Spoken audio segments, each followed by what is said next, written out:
لك هذا واحد الراجل قرب من واحد المراه كانت كتسقي من حدا واحد البير وبغى يسولها.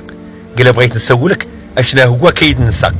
هي توقف وبدات كتغوت وكتصيح بصوت عالي باش يسمعوها كاع الناس ديال الدوار. الراجل تخلع بدا كيسولها وهو كيقفقف. قال لها مالكي اشنو واقع علاش هاد الصداع كامل؟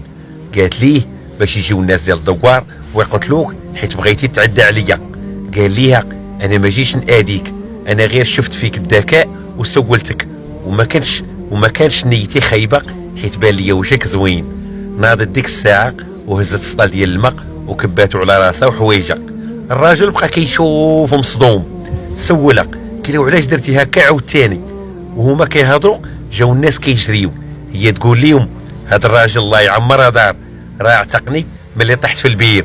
ناضوا الناس كيشكروا فيه وفرحوا به بزاف وكافئوا على الشجاعه ديالو. وهي الدور عنده وقالت لي هذا غير دار صغير من كيد النساء. وشوف لا بغات تطلعك المرأة ولا بغات تهبطك ساهله عده.